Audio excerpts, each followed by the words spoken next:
From NJ.com, this is Talk is Cheap, a New York Giants podcast. We're talking Big Blue football all year round.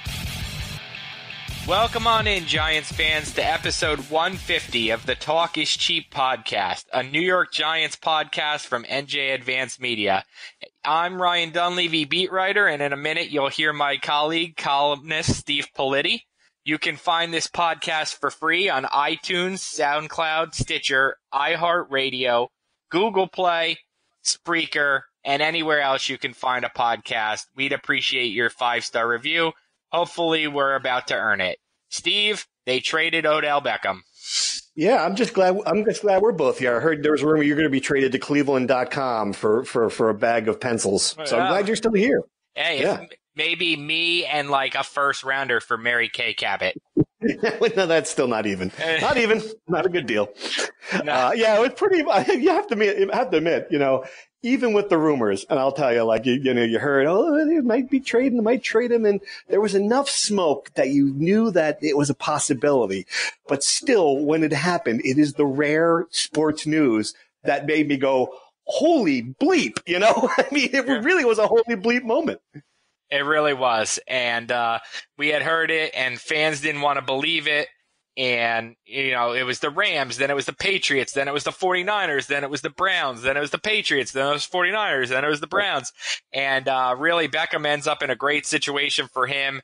Friendly with Baker Mayfield, an up-and-coming quarterback, best friends with Jarvis Landry, a team that the Cleveland Browns are on the rise. The best thing I saw on social media, actually, the other day, did you see it? It was a picture of a baton hand from like on a relay race, and it was the Browns handing the Giants a baton that said "worst team in the NFL." So, yeah. That was pretty fun. It's funny. This is what struck me about this, and I was thinking about Beckham's legacy here. And we talked about this. Either you loved the guy and thought he was a breathtaking talent, or you hated the guy and thought he was a me first cancer. Like there was no middle ground for it for everyone except the Giants. This is my question, because they're the ones that gave him the $95 million contract in August and said all these things. I mean, you go back and look at these quotes, and I get it. Opinions change, but like we want him to be here for life. He's done all the right things. Just went all in on gushing about him. Then 7 months later, really, other than the Lil Wayne video and a couple of relatively minor things, nothing happened. He was the same guy, and now you're shipping him off for a middle of the pack first round pick, the last pick in the third round, and a decent, pretty good safety. I mean, it's just, to me, it just blows me away, and it just showed a complete lack of organizational plan. That's what I came away with. But Dave Gettleman told Giants.com we have a plan. Right, you have a plan, right? But exactly, and we'll talk about that more. But just the sense that if you're going to give up on this guy, after giving him that contract and then tying up $16 million in cap space and paying him, $22 million when you could have had him for $8 million. I mean, it's just all of this stuff. You just think, all right, if you have a plan, you please, send up some smoke signals. Yeah. Maybe you should, let us know what you're doing, because as an outsider, it just looks like, you just have no idea what you're doing. And I think that's what really, whether you liked Beckham or you thought it was good to get rid of him, if you're a Giants fan and you see that, and you have to be thinking, what the hell are they doing? Yeah. So I'm going to take this in a couple parts. Beckham. Look, I don't know why there can't be middle ground on Beckham, because I think most sports writers have tried to find it. And here's my middle ground on Beckham. He is a fantastic player, perhaps the most talented player ever to wear a Giants offensive uniform. And that includes quarterbacks. That includes Eli Manning. Mm-hmm. 44 touchdowns in 59 games is bonkers. Yeah. That said, he did a lot of dumb things. He put himself in a lot of stupid situations. So I think that's my middle ground. He was great on the field. He was terrible off the field. He was well-liked in the locker room. He was not well-liked in the coach's part of the locker room or the upstairs part of the facility. Right. It's really that simple. When you hear distraction, it does not mean to number 42 on the roster. It means to the guys upstairs. Right. That's what it means. That's who he was a distraction to. Did he do anything, Rye, though, as a distraction? Did he do anything that to the level that warrants shipping him out? That's where I come from. Like, was there any distraction? I get it. There's a lot of stuff. The Giants are a very conservative franchise to begin with. They don't like this stuff, but I mean, and was there anything that just got to the point where you had to get rid of him? I don't think so. And that's what I come back to him, and I've ripped Odell many times for some of the things he's done. And I get somehow I've become an Odell defender. I rip him all the time, and I've had to defend him because there's so much nonsense out there. Yes, right. And that's what bothers me about this was this idea that he was a cancer. He was not he was not a cancer in that locker room. I was in that locker room. The players loved him. And if the narrative is going to be, well, behind the scenes, he was ripping Eli Manning. Well, I mean, we sit in the press box, which is a mile above the field, and we sit there during games, and you're watching it, and you're like, oh my God, he's open by 10 feet. There have been examples where you're like, he would have scored if that ball was just thrown. Every game there were moments like that. So yeah, I can understand why he's frustrated with the quarterback play in a lot of ways. I get that that's not a popular opinion for Giants fans who love Eli Manning, but if that's the reason you're running out of town, I just put it this way: when it comes out, when they give an explanation for this, when they have it better be a good one. That's how I feel about it. Yeah, it cannot be. We thought this was the best move for the organization, cliche kind of stuff. Just, I don't know. Why is it such a terrible thing to say we're rebuilding? Or why is it such a terrible thing to say? Because of ticket sales, don't the Giants have a season ticket line from here to Cumberland County? I don't understand. Like, why can't you just say we're rebuilding for the best the best of the organization? Why can't you just say that? Or why can't you just admit you screwed up? I'd have so much more I had confidence in somebody. I had so much more confidence in somebody who just said I screwed up. When my boss calls me out, if I screwed up, I say I screwed up. Yeah. I don't understand why Gettleman can't just say, look, I looked at this roster. I thought we were injured in 2017. We have so much top-end talent. We're a couple pieces away. I started free agency. I went, boom, Nate Solder. Boom, Kareem Martin. Boom, Jonathan Stewart. I went, boom, Alec Ogletree trade. I went, boom, Saquon Barkley. I went, boom, Odell Beckham extension. And then we went 1-7. And I was like, oh, my God, we suck. So then ever since then, I went, boom, Eli Apple. Boom, Damon Harrison. Boom, Odell Beckham. Boom, Landon Collins. Boom, I'm shipping everybody out. Why can't you just say that? I don't know. We made one last run. It didn't work. Now we're going to try to go in the opposite direction. Be patient with us.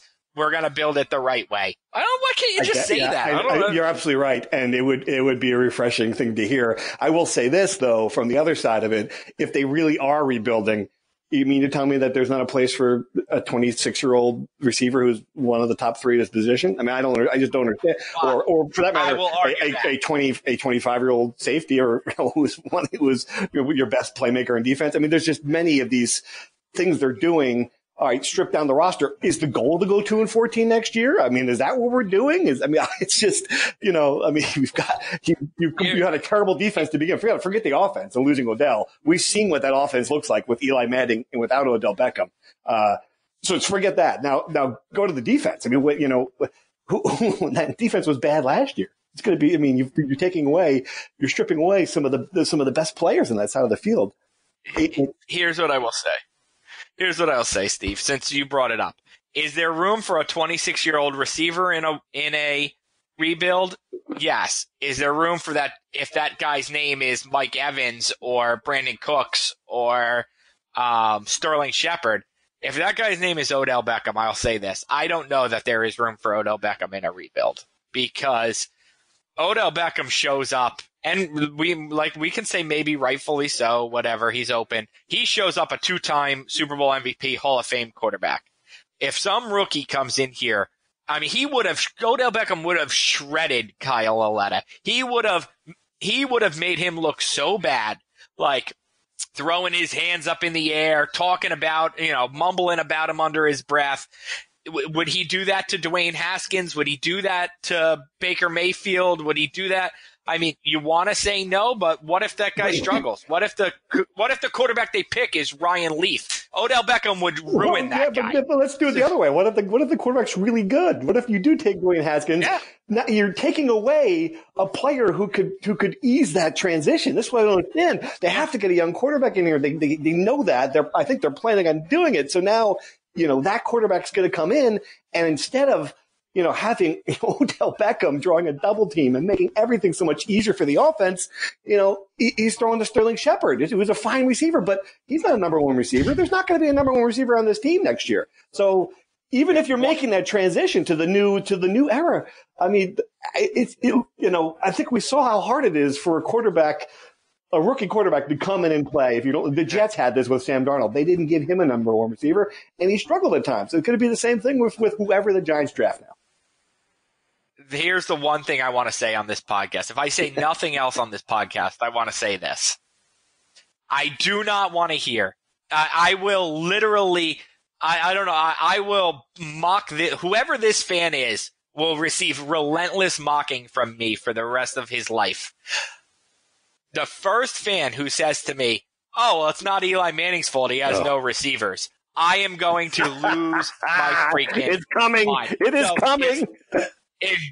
It's not Eli Manning's fault. He has he has no offensive line. So we're going to give him Nate Solder, and we're going to give him Will Hernandez, and we're going to give him Kevin Zeitler. Okay, it's not his fault. He has no running game. Okay, we're going to give him Saquon Barkley. It's not his fault. He has no tight end. Okay, we're going to give him Evan Ingram.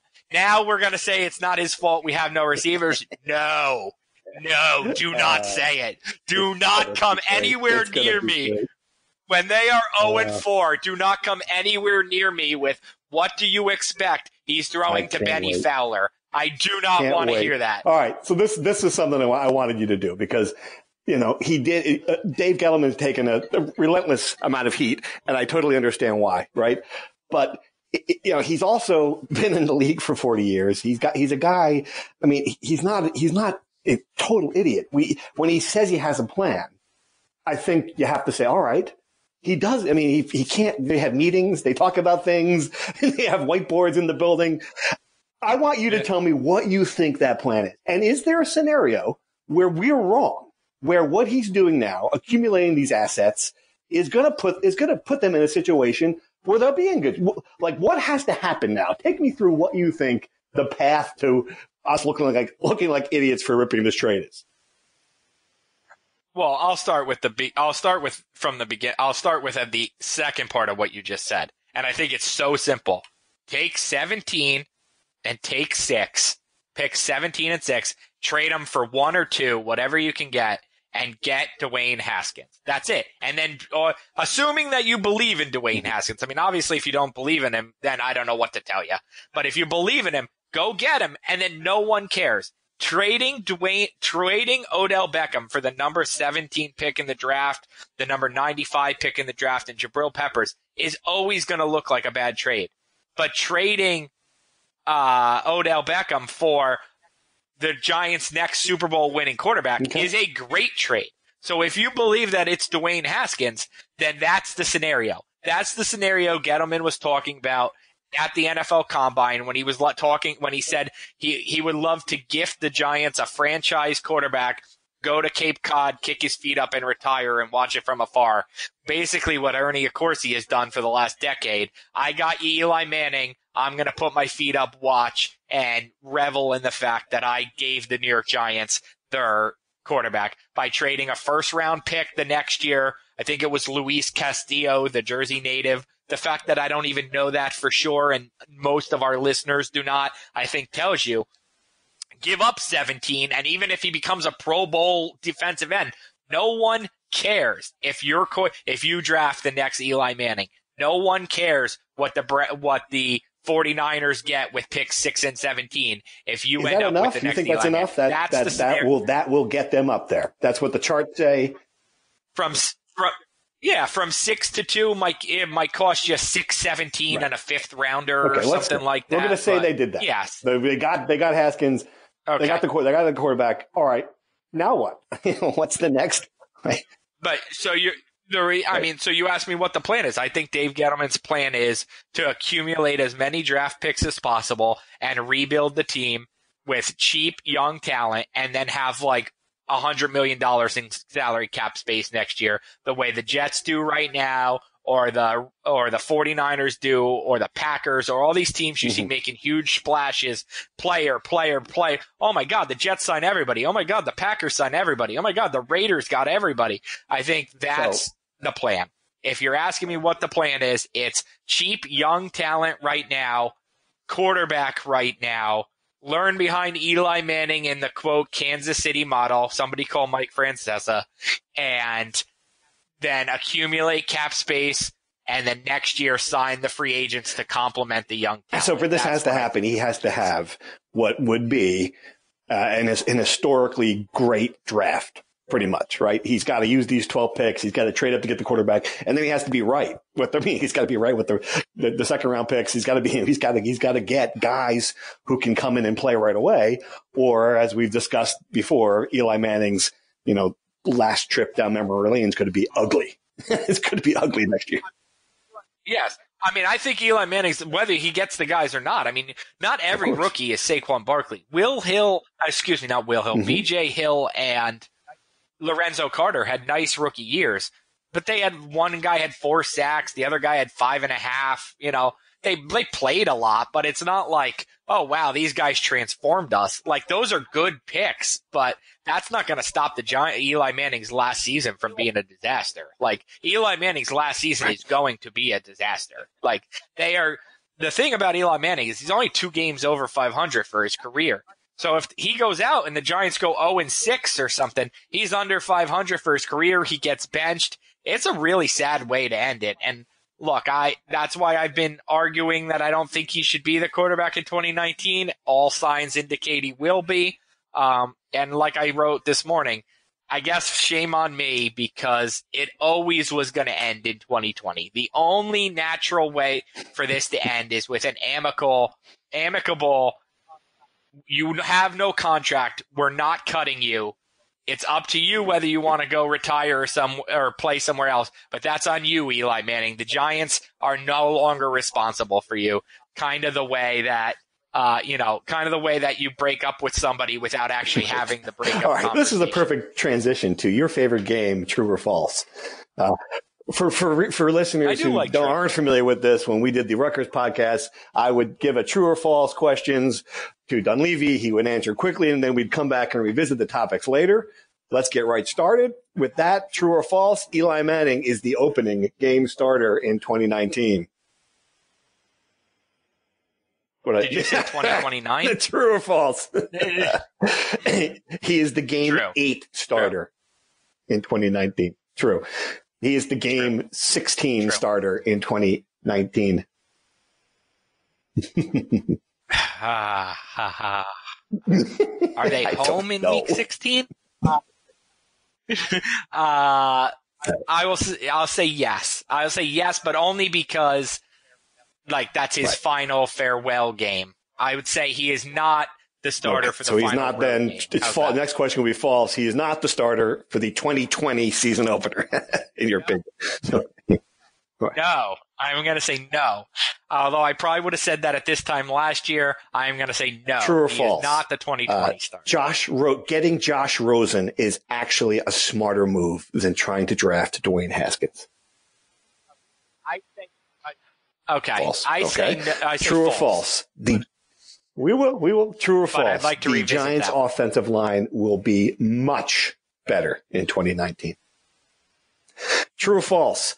True. Fans are going to revolt over this trade of Odell Beckham Jr., and we're going to see it in the attendance next season.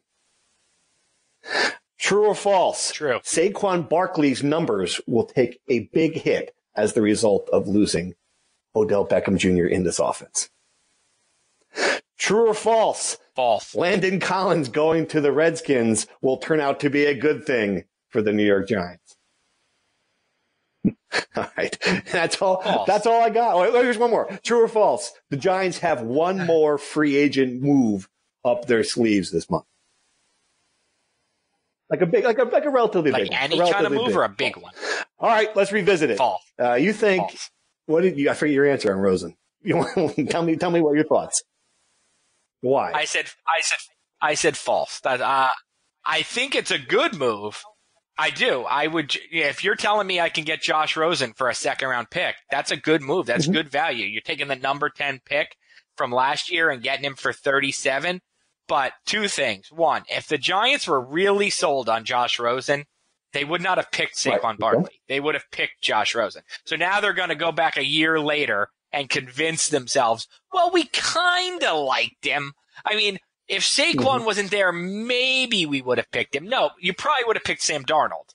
So now you're going to convince yourselves that you like Josh Rosen. One of the reasons I've heard the Giants didn't pick a quarterback besides their Saquon Barkley love was because there were enough people who liked different quarterbacks. You know, Guy X, you know, there's Shula, there's Shermer, there's Kevin Abrams, there's Gettleman, there's the scouts. Guy X liked Darnold, Guy Y liked Allen, Guy Z liked Rosen. I don't know who is who in which scenario, but that's one of the rumors I've heard floating around.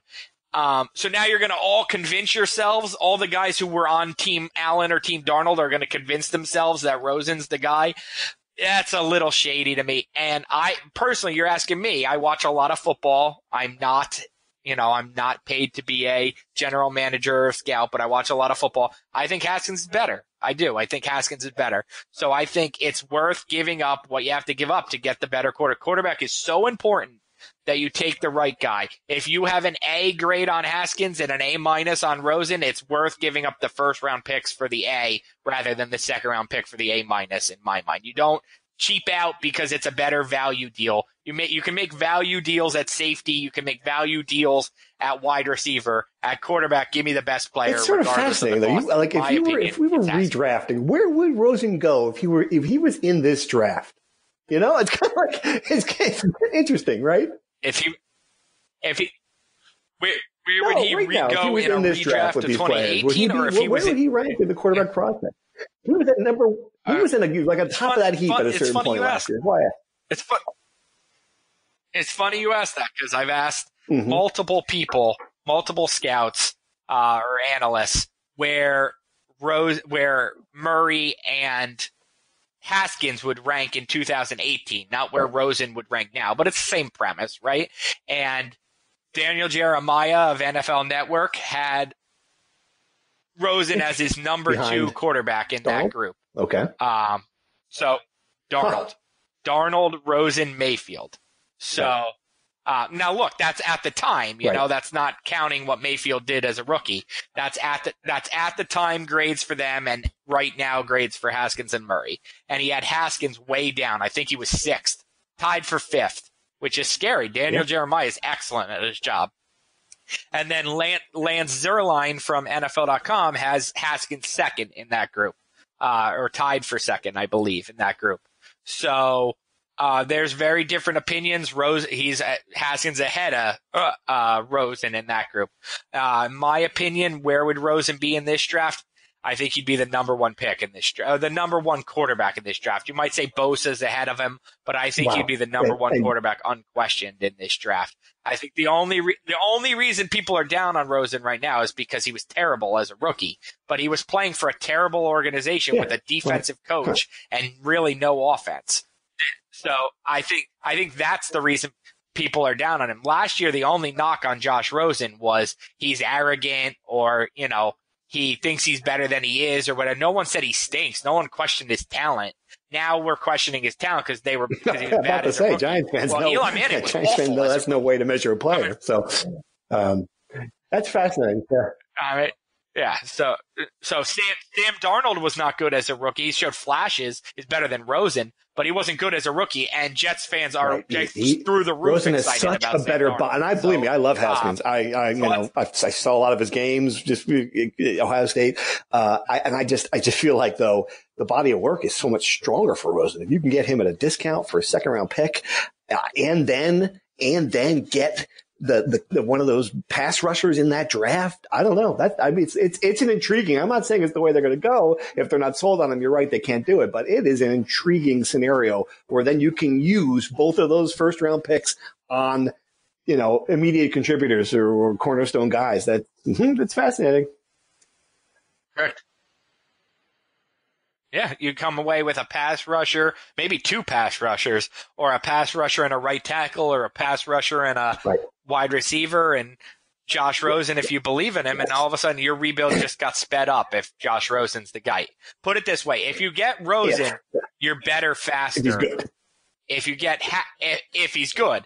If Haskins is good, it's still going to take you a while. I'm just picking Haskins because I think he's better, and I think that's another good segue player. too. All right, so we had a good conversation about this when I'm talking on the phone. You challenged me. You said, "How many Giants players can you currently name?"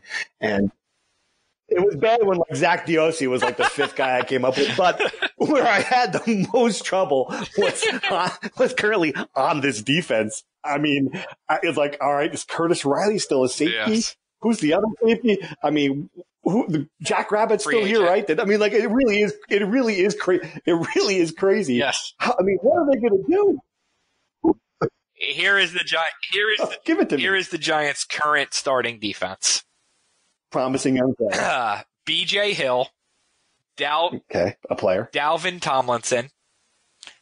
Okay. R.J. McIntosh. Okay. Alec Ogletree. Kareem Martin. Lorenzo Carter. Janoris Jenkins. Grant Haley. Jabril Peppers. And maybe Antoine Bethea, if he actually signs. He's still unofficially signed. That's maybe Michael Thomas. Those aren't a lot of names you're going to see on jerseys. Put it that way. On the back of jerseys. It's probably the worst. So now they've still got obviously the draft. What are they going to do to improve that between now and the opener? I mean, can they improve it? That's a great question, Steve. I thought they would spend big money on at least one defensive free agent. When Gettleman came out and said we need defensive playmakers, I said, look, they're not going to afford three guys, but they're going to get themselves Preston Smith. There's Zadarius Smith or insert the guy for D Ford, somebody like that. They're going to get themselves a dynamic playmaker, probably a pass rusher, and maybe add a piece or two here the way they added a Kareem Martin or the way they added a Michael Thomas. But they're going to have one guy where they have to have a press conference where they hold up his jersey and say, this is our guy. This is our Nate Solder this year. And they let all those guys go. There is not that guy now. Maybe they get him on some guy who was a salary cap casualty on the third wave of free agency, Justin Houston or something. But there's not that 26-year-old stud that I thought they were going to get. They let all those guys go. So what do? I think they're going to look for a bunch of value pieces, a bunch of Michael Thomas type guys. And Michael Thomas had a great year, went to the Pro Bowl as a special teamer, played good as a safety, is a terrific locker room guy. I think they're going to look for a bunch of Michael Thomases at linebacker, at defensive end, at inside linebacker, at cornerback. I think that's the plan. They got to get Antoine Bethea is 34 years old, entering his 14th season. So the Giants are certainly not only looking for youth in this rebuild. I think they're just going to plug and play a lot of guys on. And that is even more, if you're a Giants fan, not more alarming, but as alarming as losing the one guy you want to watch, because defense, obviously, I mean, that's been the foundation of this franchise from the beginning. So it just hasn't been. Look, when you said you're going to add defensive playmakers, and your decision was to let go of Olivier Vernon and Landon Collins. You subtracted defensive playmakers. I mean that I'm no mathematician, but you didn't add, you subtracted. So if you were going to swap in, all right, no Landon Collins, but here's Tyrann Mathieu. No Olivier Vernon, but here's Preston Smith. Okay, I would say you have the same amount of talent, but you have new faces who are maybe more productive, so maybe you added. But swapping those guys in for, I was going through the list of free agents last night, and I was like, all right, this guy I've never heard of. Let me see how much he played. And it was like, oh, he played like 200 snaps. And the Giants are going to turn him into a starter? Like, that's very risky. It's what they did with Kareem Martin last year. Kareem Martin had been a career special teamer for the Cardinals, played a ton his last year as a free agent, played well. Giants gave him 3 years, $15 million, and he was he was an MIA on the field. Nice guy, good in the locker room, played a ton of snaps, but I think he had 40-something tackles and 1 sack. I mean, it was MIA. The Giants, this is the stat. The Giants, I don't know if you're familiar with the Giants, Steve. They've had Lawrence Taylor. I could name more players on that defense, right? I could on this defense. Put it that way. I feel. Yeah. They had Michael Strahan. He was pretty good at second. Yeah, pretty good. Justin Not bad. Tuck was pretty good. Jason Pierre-Paul was pretty good. Not bad. Hell, yeah. Matthias Kiwanuka was like the Giants have no one on their roster right now with more than 6.5 career sacks. Olivier Vernon had 7 sacks last season and was considered a bust. I mean, I don't understand how you get into the quarterback. I don't understand. I don't understand how you're going to get to the quarterback.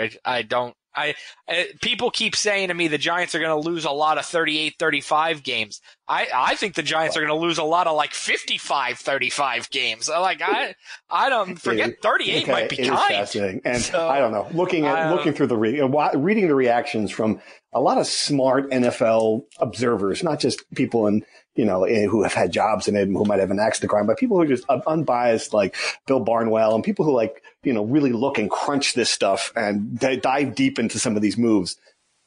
I just come away with there just isn't a lot of confidence in Dave Kettleman being the one to get this right. I mean, really just not. And I don't want to be completely, believe me, I've been surprised before. They're still the Giants. They still have a track record. They still have 4 Super Bowls in their case.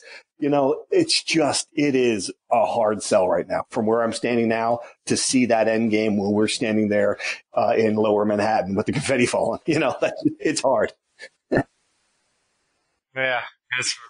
Yeah.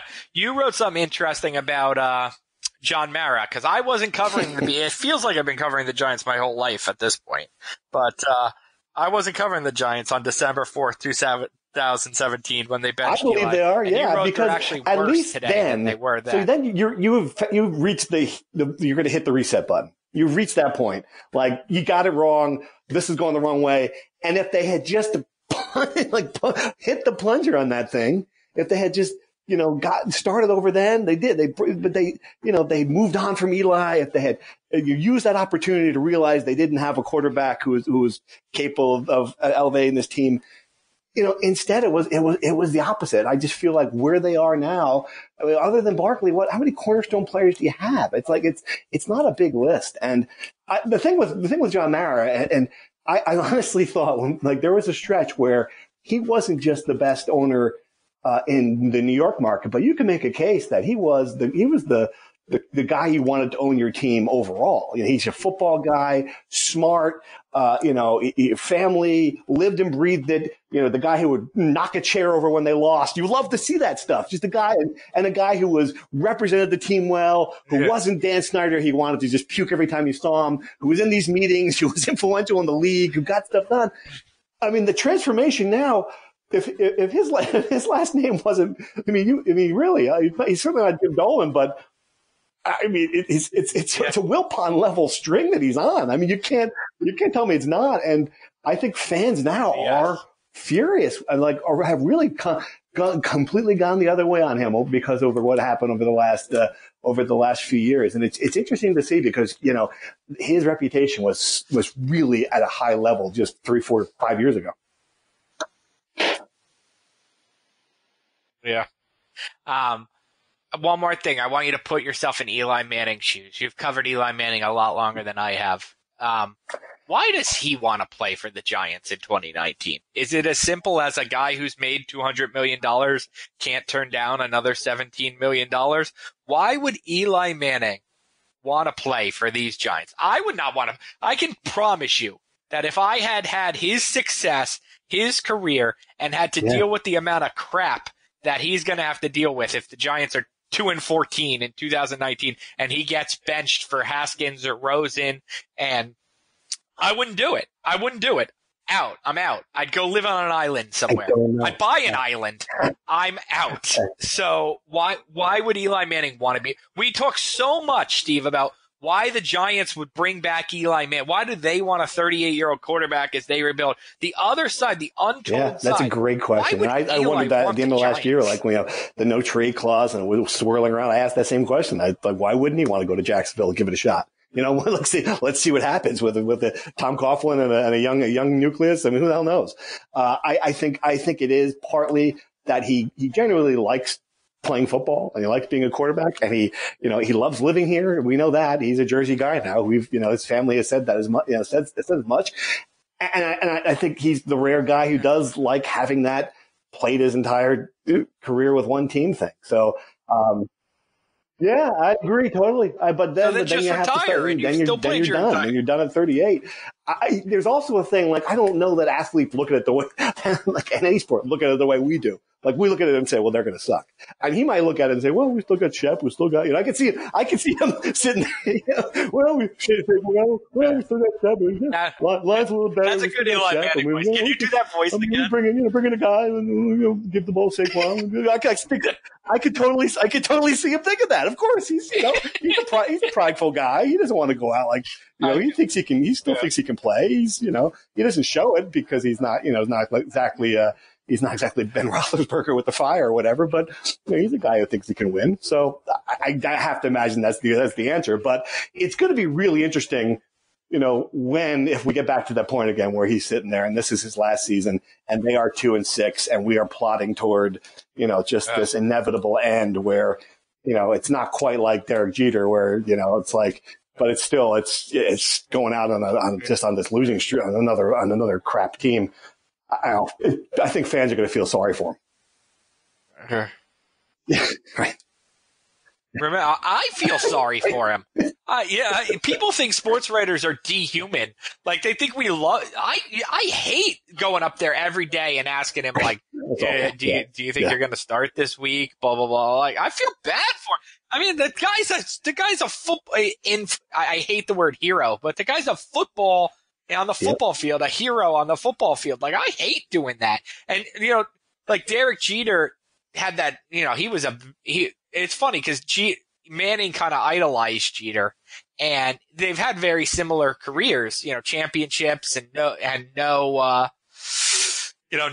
frills off the field, no scandals off the field and whatnot. And then, forget Derek Jeter had kind of a terrible last season. The Yankees didn't make the playoffs, and then he gets that ridiculous walk-off hit or whatever after the Yankees blew like a 6-0 lead in the top of the ninth to let him get the game-winning hit. No. I mean, like, Eli did not get that. Like Eli had the ball 1st and 10 at the 40 last year in the finale and threw 4 straight incompletions. You know what I mean? That's how it was gonna end for Eli. So.